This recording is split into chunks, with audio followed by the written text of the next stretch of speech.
It is my pleasure to be able to introduce to you Rabba Dr. Lindsey Taylor-Guthartz, who's going to be teaching us a 9-week course titled Cousins, a Jewish Introduction to Islam. Rabba Dr. Lindsey, the floor is yours. Welcome.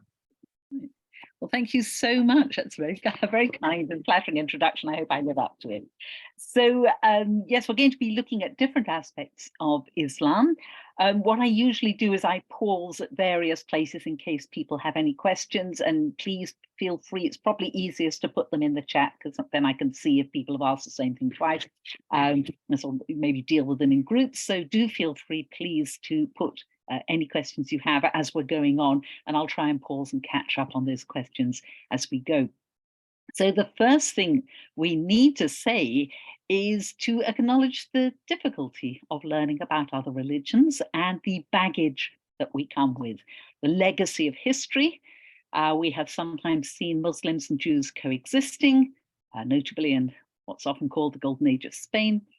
But we have seen those communities at loggerheads, and particularly in the modern Middle East.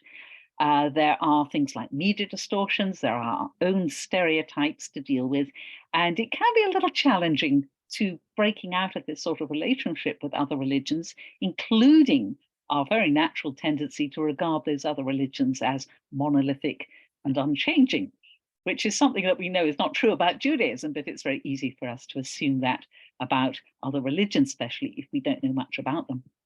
So there are some basic, if you like, rules of engagement that I suggest we look at or adopt, and here they are. First of all, to avoid disputation, we don't have to assume that everything the other religion says is denied by our own, or assume it's a win-lose situation. Avoiding proselytization, we don't learn about other religions in order to encourage conversion, either way. Avoiding syncretism. We don't try and sort of squidge all the different religions together and pretend there's one sort of great religion that encompasses everything, or some meaningful blend of them. We should avoid relativism. We don't have to say that there is no ultimate truth. You can go on believing in our own religion's truth claims while still respecting the other religion, but we don't have to give up those truth claims. We also don't have to say that all religious truth is relative. And lastly, we should try and avoid triumphalism. We don't have to assume that we have a complete monopoly on truth, and that Islam just stole bits and pieces from Judaism, Christianity, and formed them into a new religion. And we don't have to assume that history will prove us right in the end, because let's face it, none of us know the end of the story, not from where we are in our position in history. So those are just useful things to remember.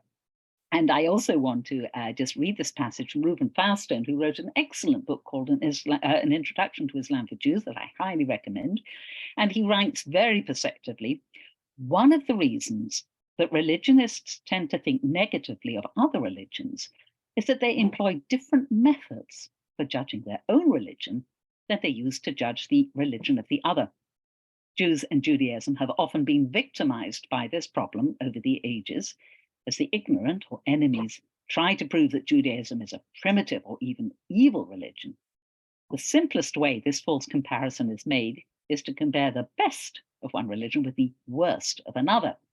One can do this with a variety of topics, but one particularly relevant topic today is war and peace. If one compares the peaceful verses of the Torah with the militant verses of the Qur'an, one will evaluate the two quite differently than if one compares the militant verses of the Torah with the peaceful verses of the Quran.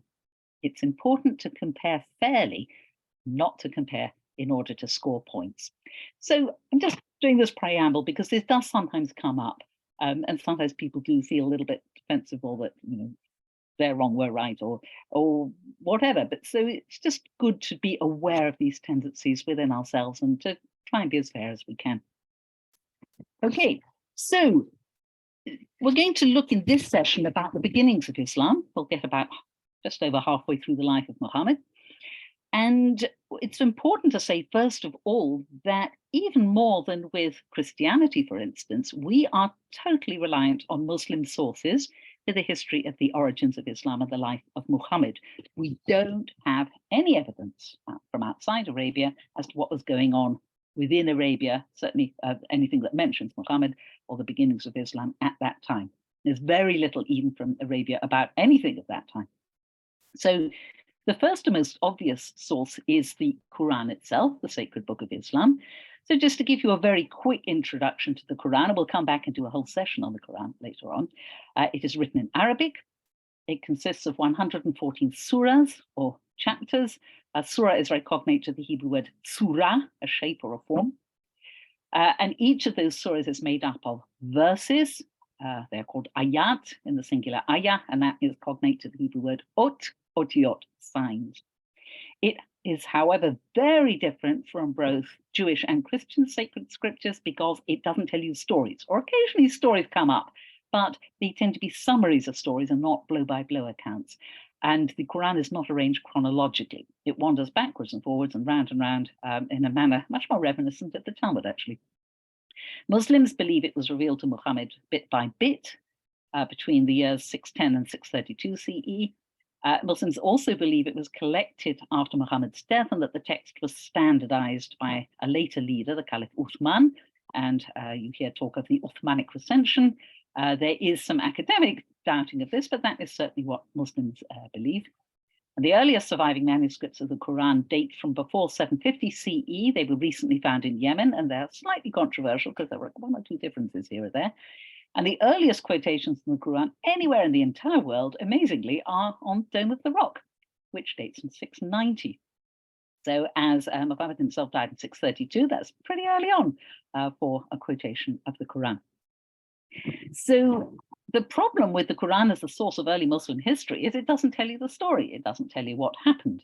Various chapters of the Quran are identified by later tradition as having been recited or given to Muhammad at particular occasions, and the story context is fleshed out in later works. But the Quran itself doesn't tell you. It only mentions Muhammad himself 4 times in the entire document, and it's just not very interested in his life story. So even for the most traditional of Muslims, you can't use the Quran as a source for what happened early on in Islam.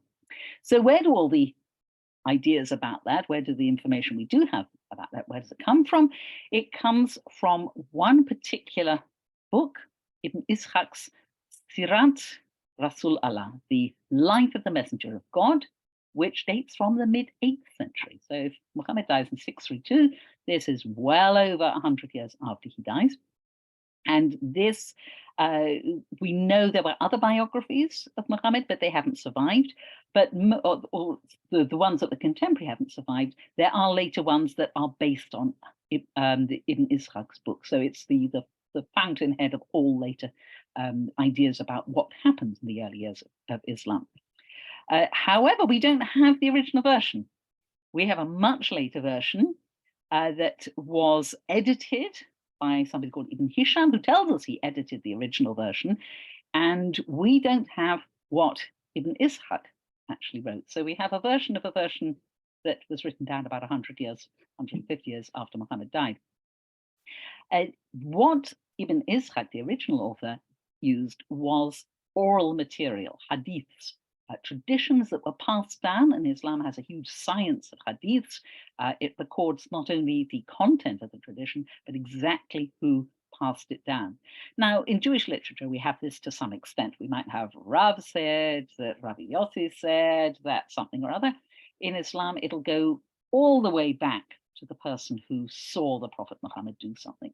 So they have these long chains of tradition, called an isnad, a chain, and then you have the content of what that tradition was. And I've brought one for you here, so you can see what this biography, this edited biography of Muhammad looks like. So here, where I've written one, this is the chain. Ibn Shihab al-Zuhri told me, the author of the book, Ibn Ishaq, from Ubayd ibn Abdallah, he learned it from this man, it was Ibn Utbah, who learned, son of Utbah, who learned it from Aisha, the Prophet's favorite wife. So this is a 3-link chain from Aisha to Ubayd ibn Abdallah ibn Utbah to Ibn Shihab al-Zuhri, and then it was recorded by Ibn Ishaq. And what is the actual content, what's called the matan, or the content of the tradition? That she used to hear the apostle, Muhammad, say, God never takes a prophet to himself without giving him the choice, either choice of whether to die or not. When Muhammad was at the point of death, the last word I heard the apostle saying was, "Nay, rather the exalted companion of paradise." I said to myself, then by God, he is not choosing us. In other words, she feels she heard the response by Muhammad to God's question, would you rather come to me in paradise or would you rather stay here? And he's chosen to go to paradise. And I knew that that was what he used to tell us, namely that a prophet does not die without being given the choice. And that's not a particularly historical point, you could say. It tells you something about a conception of prophecy in relationship with God. But there are also hadiths about actual actions in Muhammad's life, and these were used to flesh out an entire biography. It's not what you would call a historical narrative. It's a chain of traditions that have been worked together into a story. But this is where all our information comes from. As to its actual absolute historical value, we honestly don't know, because this is basically what we've got.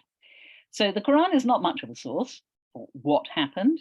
Ibn Ishaq's Sirah, or life, is the best we've got, but again, it's later than the events it portrays, and it probably wasn't designed as a history. It was designed as a description of somebody who was believed to be a prophet. And our third source, which is most indirect, is our knowledge of what was going on at the time in Arabia and the Near East. And that's important for seeing the context of the development of Islam. So we need to look at a map, which is, and you can see that the region was principally divided between two great empires, the Byzantine Empire, which is basically the late Roman Empire, and by this point it was Christian, and the Persian Empire, which was being ruled by the Sassanid dynasty, and the main religion, the official religion there, was Zoroastrianism, which is still around.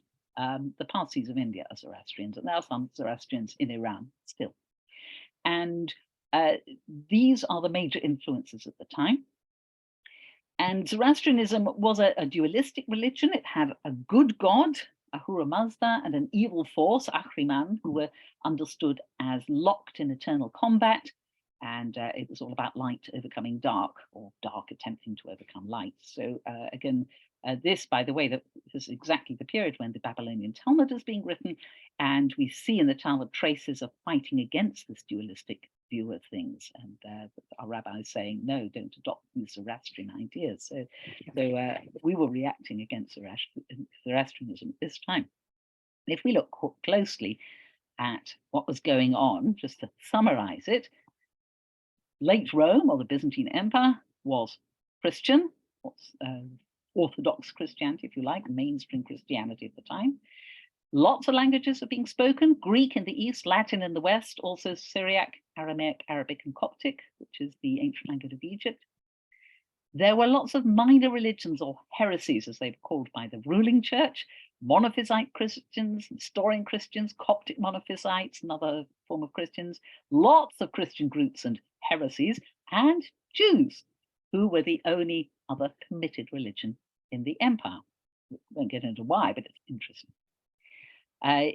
What was happening at the time? The big church councils, which laid down very fundamental rules that have shaped Christianity ever since. Intense discussion of the nature of Jesus. Was he a person? Was he a god? Was he a bit of both? Etc. The worship of saints and relics was becoming very prominent, and there was political tension with the Persian Empire. What was going on in Sasanian Persia? We said Zoroastrianism is the religion. Again, a variety of languages: Aramaic, which is what our ancestors who were living there were speaking, Persian, Arabic, Armenian, Kurdish, and various others. And they also had lots of religions who were minorities. Again, Nestorian Christians, Monophysite Christians, Jews, Manichaeans. Manichaeanism is another religion. Buddhists, Hindus, and Mazdakites. Again, Manichaeanism and Mazdakites have died out. What was going on? There was tension between Christians and Zoroastrians. As we said, the Babylonian Talmud was being composed during these centuries. And Manichaeism really took off, and it spread as far as China, and was for a while an absolutely huge religion, though it didn't last. So religiously speaking, there was a lot going on there. A lot of influence, a lot of thought and cross-fertilization of ideas, and people of different languages and different religions were interacting with each other a lot. We can also see on this map 2 Arab tribes that were set up as proxy states by the great powers. So the monophysite Christian tribe of the Banu Ghassan, or the Ghassanids, who were influenced by the Byzantines and served as their sort of frontier guard, and the Banu Lachem, or the Lachmids, who were a client state of the Persian Empire. I think they probably were just practicing local Arabian pagan religion. I don't think they were Zoroastrian. So who was actually living down here? Nomadic Bedouin, town dwellers, and there were a lot of merchants. There were also Jewish communities and Christian communities in the Arabian Peninsula, which we don't do an awful lot about. Generally, the settled towns tended to be on the coast, and the more mobile and nomadic tribes were in the very deserty interior. And we can see there was, again, a lot going on here. Sometimes Christians who were regarded as heretics in the Byzantine Empire escaped to Arabia because they would be safe there. And we do know that there were quite a lot of Jews there. We don't know if they were Jews who had moved in from the land of Israel, not so far away, or whether they were locals who had become Jewish in some way or other, or maybe a mixture. We just don't know. We're also very unsure about what exact form of Judaism they practiced, but people tend to think it probably wasn't close to what we would regard as normative Judaism. And that may be the reason for some slightly surprising assertions about what Jews believe in the Qur'an itself. So, for instance, we have this rather startling statement. The Jews say that Uzair is the son of God, and the Christians say that the Messiah is the son of God. Well, that puzzles Jews no end, because I can hear you all saying, who's Uzair? And we really don't know, but there is a theory it's Ezra.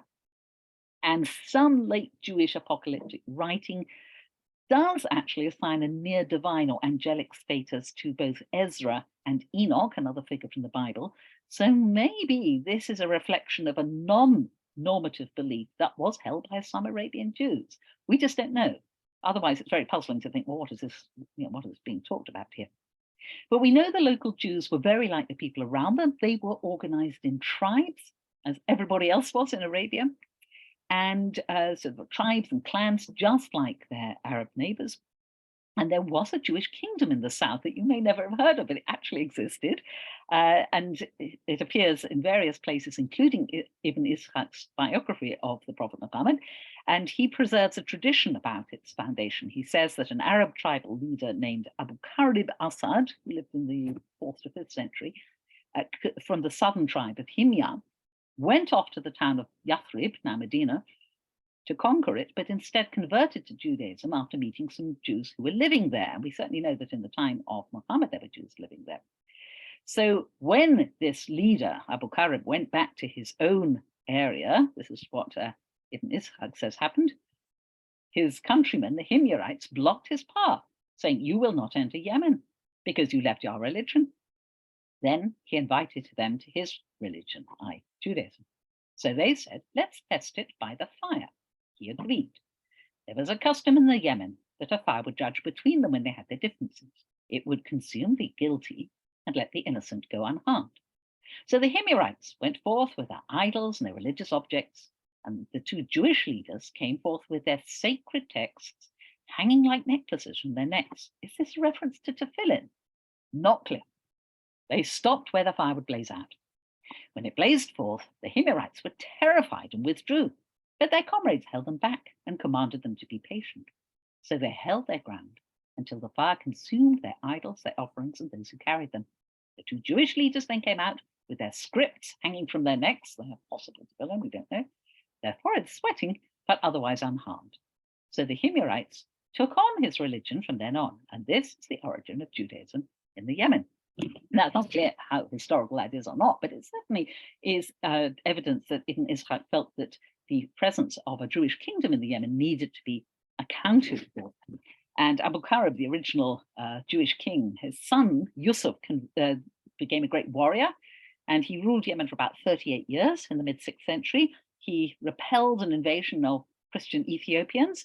He also massacred the Christian inhabitants of the town of Najran, which is an event that was recorded by Christians, so definitely happened. We tend to downplay things like that, but it happened. And eventually, Yusuf was killed by the Ethiopian invaders, and that was the end of the Jewish kingdom of Himyar. And of course, there is a question about how much of this survived in the later Jewish community that we know in Yemen. Were they descendants of the Himyarites, or had they been influenced? We simply don't know. As well as these Jewish influences in Arabia, we also know there were local Christians, as I mentioned, and also, interestingly, there were local Arab monotheists. And they are described in the Qur'an by the word Hanif, which just means a monotheist. The word is also used to describe Abraham.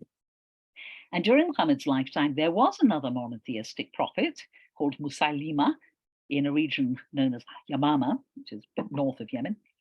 And like Muhammad, he claimed to have received a revelation from God, and he even offered to Muhammad to share that prophetic mission, but Muhammad refused and said he was a false prophet. So that's interesting that there are other people around at the same time who believe in one God. So Muhammad isn't the only one. There are other people in Arabia at this time. Now, the picture of pre-Islamic Arabia that you find in most standard Muslim sources is much, much darker. And the period before Islam is described as the Jahiliyyah, the ignorance period. And it's described as characterized by crude idolatry and barbaric practices like killing off female babies. And the stark contrast between the dark ignorance of Jahiliyyah and the enlightenment of Islam is still to this day very much something that's promoted in traditional Islamic thought. You know, it was all terrible before, and then Muhammad came along and released us from this awfulness. We don't actually know how awful local Arabian religion was. We know that society was very split. It was tribally organized. So whether you were a town dweller or a nomad, your tribe came first. Because there weren't very many resources, we know that the nomads used to raid the towns, and they would raid trading caravans. And as long as you weren't related, you would have a go at other groups, basically. And there was constant raiding and feuding. And that was the environment in which Islam emerged. It wasn't anarchy because everybody knew the rules and played by them. It was sort of, kinship groups against kinship groups. But it was a system that made for constant feuding and a lot of shifting alliances between one group and the next. And one of the reasons that Islam was so successful is that it had provided a way to get past this endless feuding and unite everyone into a much larger society. And that is probably one of the political reasons why Islam did very well. So I'm going to pause just here in case anyone's got any questions. I'm going to stop the share because I can't see the chat. Let's see if there's anything in the chat. No, there isn't. Okay, fine, we will go on. Okay, so now we get to Muhammad himself. And again, having looked at the sources that are available to us and what was happening in the area at the time, we will now turn to the traditional story of the foundation of Islam. Because, as I said, we don't have any external sources, we are completely reliant on Muslim sources, very much as we are for things like the Exodus. We don't have external accounts of the Exodus. So this isn't a great hindrance to people within the religion. We are ourselves very used to accepting the faith version of our story and maybe discounting academic versions. You probably know biblical criticism and various academic approaches like that have questioned the historicity of things like the Exodus and have suggested that the Torah was written much later, maybe from composite documents. And again, within the Jewish community, there are many people who would just go, well, that's wrong. The Torah was given by God to Moses on Sinai, and that's what happened. So for Muslims, it's rather like that. The traditional version is that, well, that's what happened. And academic or outside approaches that might question the historicity of some of the story are just irrelevant. They don't really attract much attention generally, or if anything, opposition. So it's quite important to distinguish between when we're looking at a faith account and when we're looking at an outside faith account. So we're now, having looked at what we know of the outside the faith account, which is not much, we're now going to go back to the faith account and see what is the account that Islam itself provides of its origins, based on, as we saw, a tiny bit of the Quran, mostly Ibn Ishaq's collected traditions. Okay.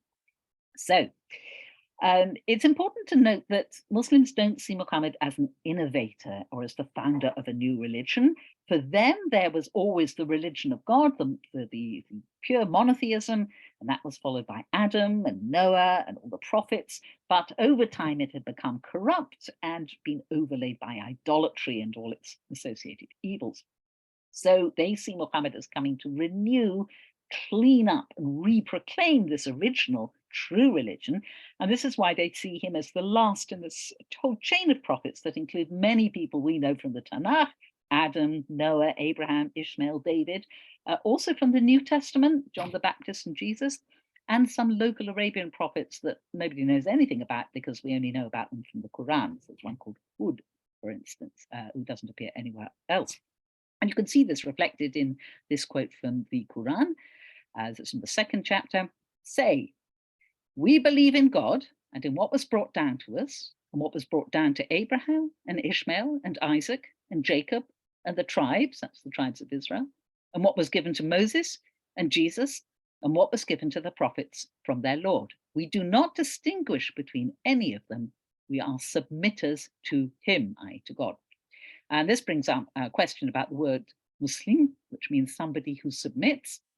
Most people today would understand it as adherents of Islam, but there is some thought also that a Muslim is somebody who submits to God, and that could include any monotheist. So technically speaking, under that interpretation, Jews and Christians, ignoring the problem of Trinity for the moment, will also be conceived of as Muslimun, people who submit to God's authorities. Again, that might be a little bit contested. Not everyone understands that word in the same way. Certainly within the Quran, it sometimes makes more sense to understand it as a general word meaning people who submit to God rather than adherents or followers of Muhammad. It varies a little bit. And we said again with this idea that there's this previous tradition that Muhammad is the last prophet of that chain of prophets. This also goes with previous scriptures, which are regarded as also God-given. And here is the sort of chain of revelations. God brought down the book to you in truth, verifying what was before it. God brought down the Torah, which is Taurat in Arabic, and the gospel, the Injil, that comes from Evangelion in Greek, before as a guide to humanity. And he brought down the Furqan. Furqan literally means something like criterion or way that you tell the truth. Some Muslims understand this to mean the Quran. Other people understand it to mean the rational principles by which you discern what is true. Those who deny the signs of God will have a terrible punishment. God is almighty, able to exact revenge.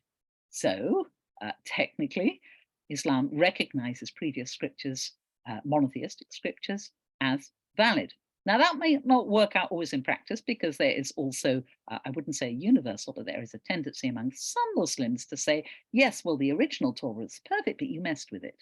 And the same with the gospel. Again, not all Muslims believe that the Torah as we have it now has been messed with, but there are some who do. So you should be aware of that if that comes up. Okay, I see there is a question in the chat, so I'll just look at that.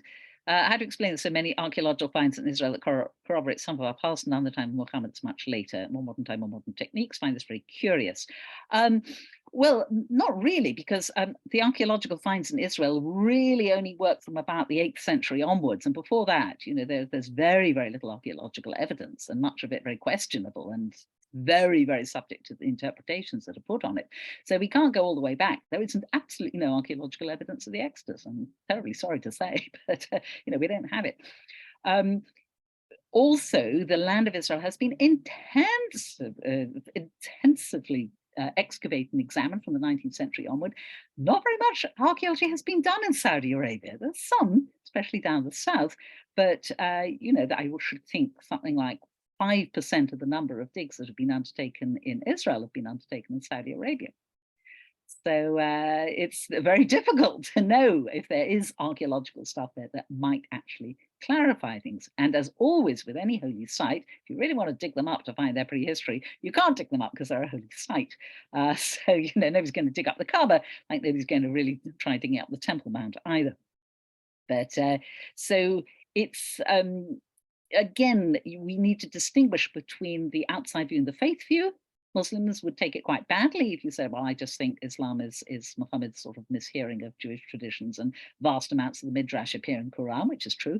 As we might not take it very kindly if somebody said, well, you know, I think the Code of Hammurabi probably shaped the Torah, and obviously 4 people at the very, very least, if not more, composed the Torah in the 6th century, and, you know, the Exodus is a myth. Again, you need to be a bit sensitive. You can keep your own opinion, but it's important to distinguish between the inside the faith view and whatever your view is as a non-member of that faith. Again, remember what we said about it. It's not a zero-sum game. Okay. And ultimately, archaeology is fallible. And I say that as somebody who did 2 degrees in archaeology. Yeah. Okay. So we'll look now at this traditional life of Muhammad that's preserved by Ibn Ishaq. So according to his account, Muhammad was born in Mecca in 570 CE into the clan of Hashim. If you've ever wondered why the Hashemite monarchy of Jordan is so called, it's because they descend from the same clan. And the clan of Hashim was part of a larger tribe called Quraysh, a large tribe in control of Mecca, who also did a lot of trading outside Mecca. And Mecca was known already as a holy site because the shrine that is now the center of Islam, the Kaaba, was already there pre-Muhammad. It was an ancient black stone house. Even back then, it was known as the Kaaba. At that time, it contained idols, and it stood within a holy area, the Haram, a word that's related to the Hebrew Herem. And it was the focus of local pilgrimage rites. And the Quraysh tribe dominated the town, and they derived their income both from the pilgrims, as people always do, and from trading. So Muhammad's father, Abdallah, died just before he was born, and his mother, Amina, died when he was 6. So he grew up as an orphan under the protection of his uncle, Abu Talib. He worked as a shepherd. He also went on some of the local trading caravans, and academics, again, this is the outside faith view, have suggested he might have picked up a lot of information from Jews and Christians on trading expeditions up to Syria. Muslims would say no. So again, it depends which focus you're giving this. He eventually came to the notice of a wealthy widow called Khadija, who married him. She was very impressed by him. He seems to have been very troubled by the injustices of his society, and he would regularly retreat to a nearby cave on Mount Hira to meditate. And in the year 610, when he was 40 years old, again, 40, very important number in the Bible, on the 27th of the month Ramadan, he was confronted by a heavenly being. And again, later tradition identifies this as the angel Gabriel, or Jibril in Arabic, who commanded him, Ikra, which means recite or read, and is exactly cognate with the Hebrew root kuf, resh, ayin, like kri'ah, likro, which can also mean to recite as well as to read, to call out. And Muhammad answers this being that he cannot recite or read, but the command came again, and then a third time, and then tradition says the first element of the Qur'an was revealed to him, and this is it. It's now chapter 96. As I said, the Qur'an is not chronological. Recite, Ikra, in the name of your Lord who created the human from a clot. Recite, your Lord is all-giving, who taught by the pen, taught the human what he did not know before. So Muhammad went home already doubting his experience. This sounded very like a poem. We have pre-Islamic poetry in Arabic. It was preserved and later written down. And it actually is this chapter of the Quran is very much in the form of that early poetry known as Sajj. We'll discuss when we go further into the Quran, we'll discuss the resemblance between parts of the Quran and this early poetry. So Muhammad wasn't too sure this really was the word of God, but his wife Khadija and her cousin Waraka, who was a Christian, believed that he had encountered an angel. And Muhammad was a bit worried he was possessed by a demon, and that the tradition records he then got a second revelation to reassure him on this. This is the second revelation. By the pen and what they write, you are not, by God's favor, possessed. In fact, you have an endless reward and a powerful inner strength. And then there was a period of silence, and then he had a third revelation, which is the entirety of chapter 93 of the Quran. By the morning hours, by the night when it is still, your Lord has not abandoned you and does not hate you. What is after will be better than what came before. To you, the Lord will be giving. You will be content. Did he not find you orphaned and give you shelter? Find you lost and guide you? Find you in hunger and provide for you? As for the orphan, do not oppress him. And one who asks, do not turn him away. And the grace of your Lord proclaim. So at this point, this is sort of his commission, if you like, as prophet. He begins teaching his message of ethical monotheism. He announces that there's one God, that only that God should be worshipped, that God demands justice and ethical behavior from all humans. And as we said before, he also preached that God had sent previous prophets and revelations, but they were generally ignored by humans, or all the humans persecuted these prophets. And now, said Muhammad, God was once again calling people to him and warning them of a final day of judgment, the Yawm Adin, which of course is almost exactly the same as Yom Hadin. All then would be judged by their actions, and the righteous would enjoy the delights of the garden, al-Jannah or Jannat al-Adn, Gan Eden, and the wicked would be punished in hell, Jahannam, which is clearly from Ge Bet Hinnom, the valley of Bet Hinnom. And as Muhammad's followers grew, the establishment figures of the tribe of Quraysh began to see him as a threat. For a start, these new ideas were going to mess up the pilgrim business, which they relied on very much for their wealth. And for a while, Muhammad was protected by the tribal code that said you could not harm a kinsman. And he also had the protection of his uncle Abu Talib and the Hashim clan. But he and his followers were ridiculed, and some of them did experience physical attacks. Some of his followers even ran away to Ethiopia because they didn't feel safe anymore. And in the year 619, so 9 years after he's commissioned as a prophet, his enemies declared a boycott against him. And also his wife Khadija and his uncle Abu Talib both died that year. So his position was much, much more precarious. And it was quite clear that things were going to get a lot more hairy at this point. So, sorry, I was just back. No, so there, that's fine, yep. At this critical point, a delegation turned up from that town we mentioned before, Yathrib. It's now known as Medina, which is an abbreviation of Madinat an-Nabi, the city of the prophet.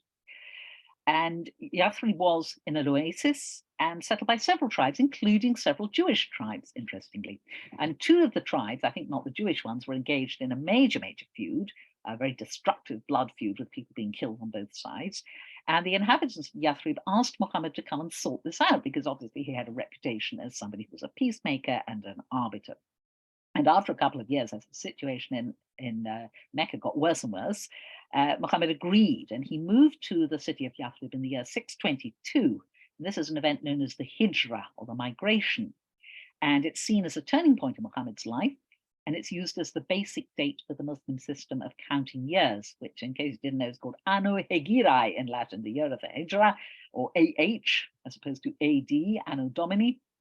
And it's used as a base date for the Muslim system, as we said. So we are now in the year 1444, in case you were wondering. Ooh, just see there's a chat question there.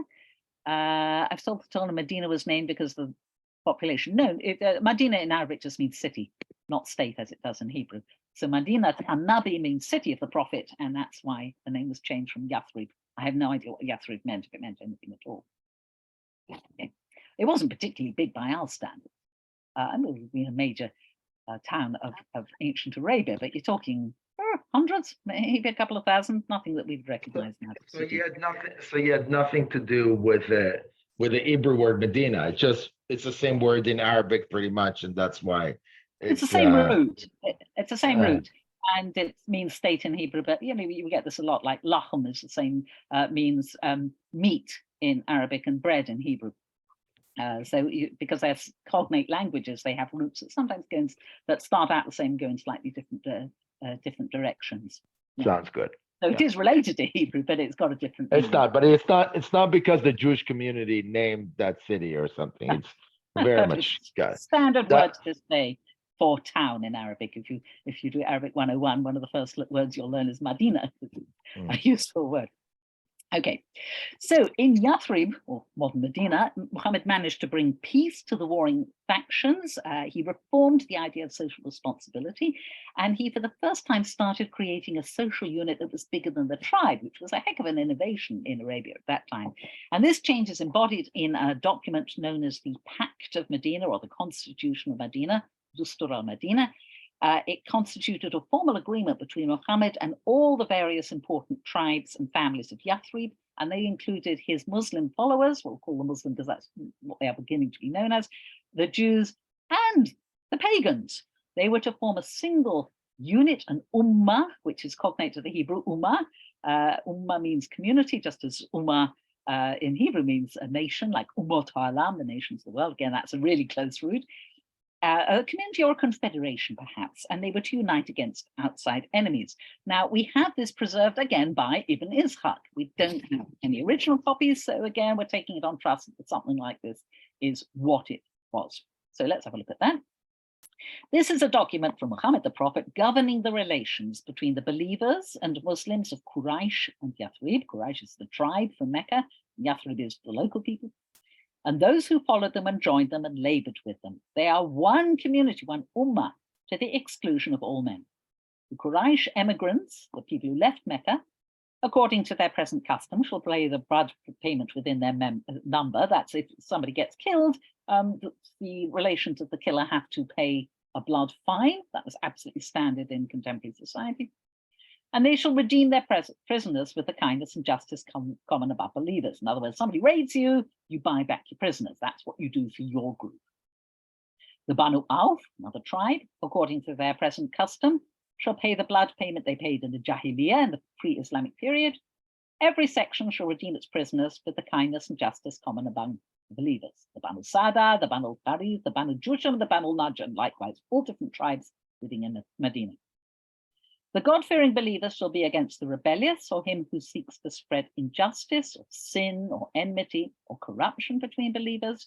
The hand of every man shall be against him, even if he be a son of one of them. So people who are messing around with the community from inside are punishable. God's protection, dhimma, it's an important word we'll come back to, is one.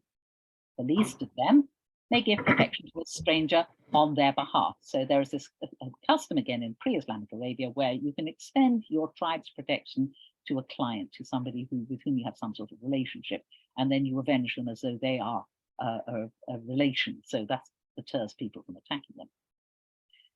I've missed that bit because it's long. To the Jew who follows us belong health and equality. He shall not be wronged, nor shall his enemies be aided. The peace of the believers is indivisible. No separate peace should be made when believers are fighting in the way of God. Conditions must be fair and equitable to all. So in other words, the Jewish community are part of the Ummah, they're part of the community, they're a separate part of it, but the same conditions apply to them. They also get protection.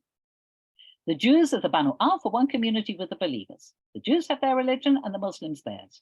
They're freedmen and their persons, except those who behave unjustly and sinfully, but they hurt only themselves and their families. The same had already been said further up about the people who seek to spread injustice or sin within the Muslim part of the community are also, they have to be punished. So it's the same conditions for the Jews as well. Where we got to?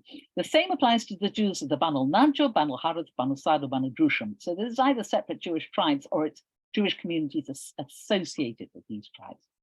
Loyalty is protection against treachery. The freedmen of the Thalaba are as themselves, yet another social group within Yathrib. The close friends of the Jews are as themselves. None of them shall go out to war save with the permission of Muhammad, but he shall not be prevented from taking revenge for a wound. In other words, blood feud is going on still. That's not subject to Muhammad's decision, but group war, that's subject to Muhammad's decision. The Jews must bear their expenses and the Muslims their expenses. Each must help the other against anyone who attacks the people of this document. There's a remarkably, not quite liberal, but it's quite an advanced document for the 7th century. This is in the context of endless blood feuds and constant warring of tribal groups. But here we have a supra-tribal group that has responsibilities and duties and privileges. The different parts owe it to each other, and the same rules apply to all. So we can summarize the rights of non-Muslims from this document as, first of all, the security of God, the dhimma, the protection of God, is equal for all the different groups forming part of the Ummah. Non-Muslim members have equal political and cultural rights as Muslims and have autonomy and freedom of religion. Non-Muslims will take up arms when required to against the enemy of the Ummah, and they will share the cost of war, and there's to be no treachery between different groups within the Ummah. Non-Muslims will not be obliged to take part in religious wars of the Muslims. So if the Muslims attack people on religious grounds, the Jews don't have to come along. It's only when someone comes along and attacks the whole thing. Okay, so this agreement worked fairly well for some time.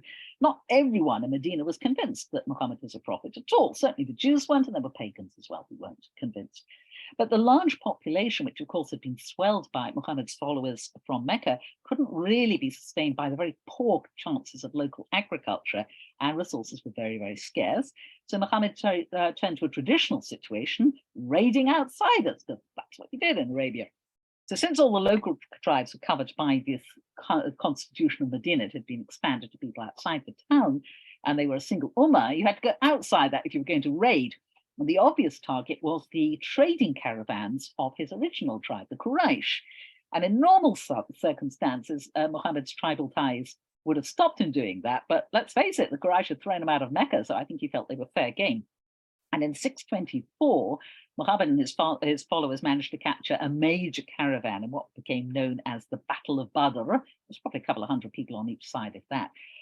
But the next year, they lost a similar battle, the Battle of Uhud, when the Quraysh sent a revenge raid from Mecca. And again, the tradition says 3,000 infantry and 200 cavalry, but it seems terribly unlikely that societies this size could manage that many soldiers. But it may be just somewhat exaggerated in the numbers. Luckily for Muhammad, the Meccans didn't press their advantage and wipe his army out. They seem to have been satisfied with the revenge raid and they went home. But 2 years later, they came back in 627 and they besieged Medina. This is known as the Battle of the Trench. Muhammad was warned that there was going to be an attack, and he dug a trench around the entrances to the settlement to keep the attackers out. And the siege was lifted after a few weeks, and both sides claimed victory. So that's as far as we've got for the moment. I'm going to leave it there for our timeline, because I want to finish off the life of Muhammad in the next part. But as you can see at this point, we've got a local religious leader who seems, from the non-faith point of view, to be drawing on religious ideas, maybe some Jewish, maybe some Christian, maybe some local monotheists, and again, from a non-faith point of view, weaving them together into a new form of a monotheistic religion that incorporates older traditions and also has some political vision in getting past this endless feuding tribal society and establishing a permanent constitution, a permanent agreement that's going to allow people to live together and is going to enable larger communities to develop and is united against outsiders. So these are quite new and unusual things for this time and this place. Nothing quite like this had turned up. We said there was at least one other monotheistic prophet, but obviously he didn't succeed. I'm not sure if his ideas were exactly the same or not, but maybe he didn't have the social ability, the social wisdom that Muhammad seems to have displayed in creating a large community that could include people beyond his followers and actually use that extended community to entrench his own position and spread his message. So at the moment, we're seeing something that's very interesting developing, a little bit unusual. And I put in a timeline on this, and I think you can download it from the Shulie site, I have a feeling. And I've also put in a bit of a bibliography. Reuven Firestein's book that I've mentioned before is excellent. And if you want just a plain good introduction to Islam, there's a very nice one by David Brown that's very, very useful too. So I thought I'd leave plenty of time for questions at this point, because this is the first session and I'm deluging you with a lot of new information. So do please, if you've got any questions, do ask. This point. So I just want to confirm one thing that fascinates me. Are you saying that just the majority of what we know about Muhammad, all the story that you just told us about Muhammad, is not in the Quran? It's from this Yitzchak guy. It's Hag, whatever. Yitzchak, yes, it's the Arabic form of Yitzchak. Yeah, yeah, it's like but so it's really, so the Quran doesn't talk much about Muhammad and doesn't give the origin story of Islam, right? No. It presents itself as being a record of what God told Muhammad. So it's divine revelation rather than history. And as I said, it only mentions Muhammad 4 times. Sometimes it says you, and traditional interpretation says, oh, this is where God is talking to Muhammad. But it doesn't mention him, it doesn't mention any of these battles, or at least later interpretation might sometimes look at certain verses and say, that is talking about this battle. But if you only had the Quran, you would know next to nothing about Muhammad at all. You just wouldn't have a framework to put it in, which is why Ibn Ishaq's Sirah, his biography, became so important, because otherwise you really can't understand the Quran. Now, for practicing Muslims, it's not a problem at all, because they've grown up with all these stories. And very much, we've grown up with our ways of reading Torah. So whereas you probably had this, where somebody says to you, well, why aren't you sacrificing anymore? And, to a modern Jew, that's a stupid question. It's like, well, we don't have a temple. Why would we be sacrificing? But for somebody who only has the text, that's a reasonable question. Or they might say, do you still do that thing about an eye for an eye? At which point any educated Jew will go, no, we never did that. It's monetary compensation. But, who says it's monetary compensation? The rabbis tell us it's monetary compensation. They say that's the Torah Shabbat al Peh. Torah doesn't say it. So most religions are composed of their sacred scripture plus a whole load of contextual stuff and interpretative stuff that they either regard as absolutely holy, as we do. We say Torah Shabbat al Peh. That's it, no question. Or it's just, I would say that Ibn Ishaq's biography is seen very much as we see Torah Shabbat al Peh. Now, it might not be in the Quran, but it doesn't mean it's not true. Of course it's true. Ibn Ishaq had the hadith. He had these sayings that were passed down to him. So of course it's true. So it doesn't make any sense if you talk to a religious Muslim to say, but there's no historical basis for all this story. It's only 150 years later, and an edited biography that you have these stories. They're just going to say, well, what are you talking about? I've known this all my life. But then it's true about us too. And I don't know if you've ever had confrontations or conversations maybe with Christians who think that Jews are just the Old Testament, quotation marks, and nothing else, and don't realize that we've done anything since. So it's quite difficult when you grow up in a religious culture, because you see your scripture as primary, but you don't realize that the way you see your scripture is the way you have all through your life understood and learnt to see that scripture, and how to interpret it and how to view it and how to understand it. So we have to be a little bit sensitive, saying, yeah, other people are like us too in that way. Yeah. Eunice, you've got a question. Yes, if there were many people telling these stories, would you not think that there would also be differences in the stories themselves and not any unanimity? That's possible. As we don't know whether Ibn Ishaq edited, in other words, took some hadith as genuine and abandoned others as false. We just don't know, because all we have is his version, or the edited version of his version of, here are the hadith that together give us a story. So if there were other traditions, they haven't been preserved and we don't know. So from this point of view, it looks very unitary. And it certainly does for believing Muslims. They go, well, Ibn Ishaq wrote it all down. He was around pretty close to the time, and he knew what was going on, and there were all these reliable traditions. So if there were alternate variations, they weren't preserved. And we just simply don't know.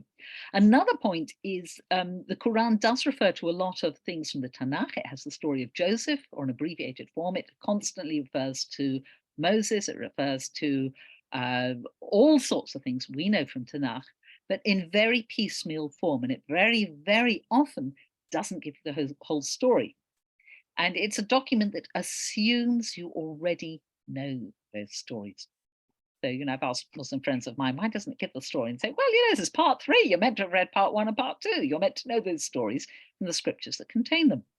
Not that all modern Muslims are quite sometimes surprised to find that, the rest of the story in the Torah, because they don't, as a general rule, read Jewish or Christian scriptures. So sometimes they think, oh, that's why I never understood. But the Quran itself seems to assume that people do know these stories, which brings up the possibility that those stories were current in much of Arabian society, or certainly in Arabian urban society like Mecca, where there are a lot of Christians and Jews and people coming in and out and trading, what have you. And maybe by this time, it is, after all, we're talking 6th, 7th century, maybe these stories were very, very well known in an oral form. I'm not saying that contemporary Arabians have sat down and read the Torah, but maybe they knew stories about Abraham. And Muhammad knows that everyone knows stories about Abraham. So he doesn't have to tell them all over again, because everyone knows his stories, so he can refer to them in the Quran. Again, this is the outside faith view. The inner faith view would be, well, yes, there are the previous scriptures, so they have all the details. And interestingly, in early Islam, there were traditions known as Israeliyat, Israelite traditions, that were interpretive traditions that often added information about, say, Abraham and Isaac or what have you. Later on, they not exactly fell into disrepute, but they were used less, but they were used a great deal in early Islam. And of course, some of the earliest converts to Islam were Jews, and they probably brought their knowledge in as well. And that probably helped the way this close reliance on biblical stories developed as well. So I think observant Muslims probably wouldn't deny that Muhammad had met Jews and Christians. They would deny that he heard their stories and then stuck them in the Quran. They would say these previous scriptural traditions existed, the knowledge was about, but God gave a new revelation relying on the old ones to Muhammad, and just expected Muhammad to have those earlier traditions. And we might see something, well, you could argue from an academic point of view, you can see something similar in Tanakh, in certain things like Leviathan and various creation myths that appear here and there in Job and Eov and in Isaiah and elsewhere, and some of the the poetic parts of the Bible. Again, academically, they're often understood as older Canaanite epics that were incorporated into Tanakh. From Jews don't see it that way. So again, it depends. Are you looking from the inside? Are you looking from the outside? So I hope that helps a bit. Are there any other questions at all? Yeah. Yeah. So I don't know if I'm going in a different. The question will send to a different tangent, but the Muslims believe, or there are beliefs that they're descendant of Ismail, and then there's Yitzchak, Yaakov, David, Moshe. Why do they even care about those prophets? And what is it exactly that? Why is there conflict between the Jews? It consider that we're descended from all those prophets. What do they believe that the story after Ismail? Could you clear out the confusion in terms of Ismail, Yitzchak, Yaakov, and their legacy? Well, I can try a bit. I can try a bit. Well, at least what they believe. Okay. Well, again, not all Muslims believe exactly the same thing, rather like not all Jews believe exactly the same thing.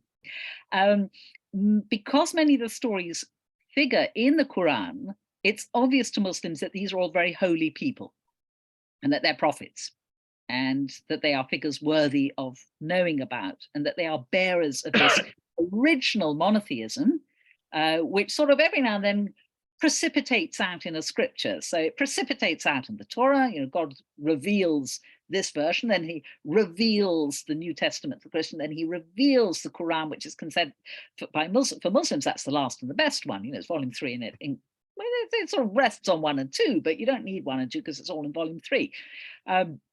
So anyone who appears in the Quran as a prophet is going to be very, very important. The whole Ishmael Isaac thing has been complicated by later interpretation.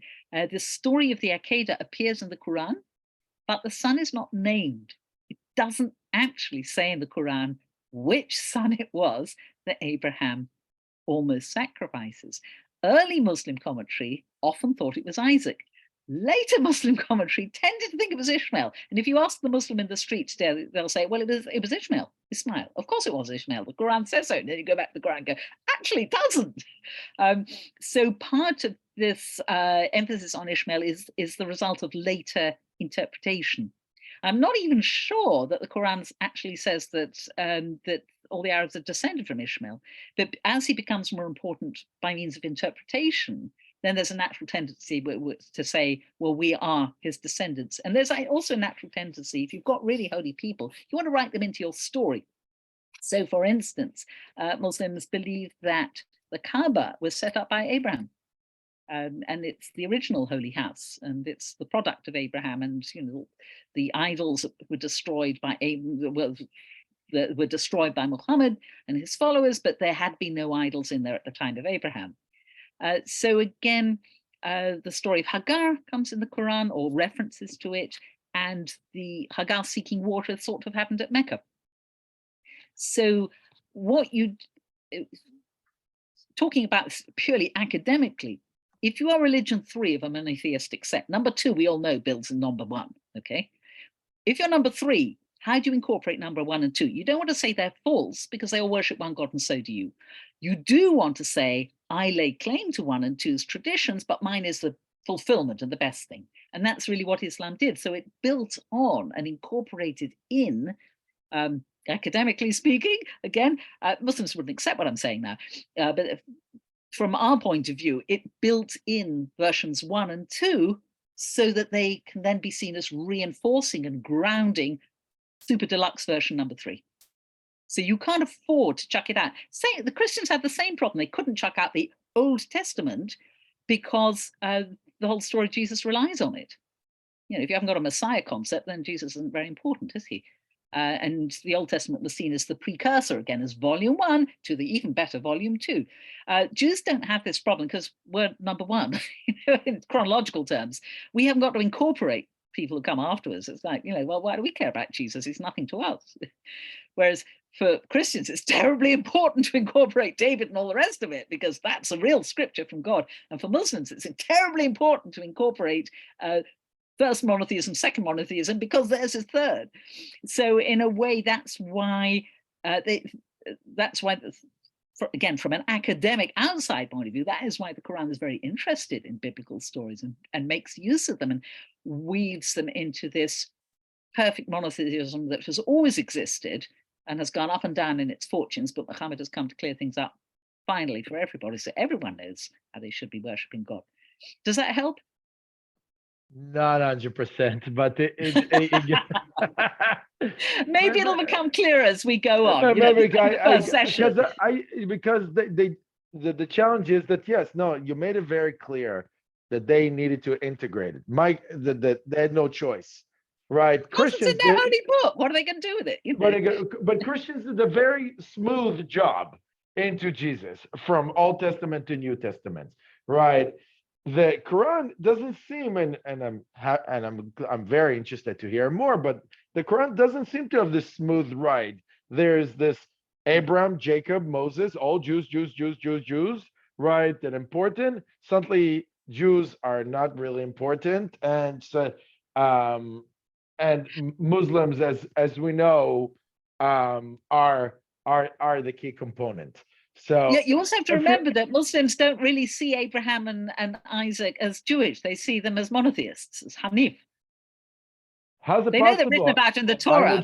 I understand Abraham. That I understand. Yeah. Abraham is the father of all religions, Yeah. but Isaac and Moses are clearly. By the time you get to Moses, there's Bani Yisrael, as the children of Israel, yes, and the tribes, yeah. But certainly Abraham, Isaac, Jacob, I think they would think of them as monotheists rather than as Jewish.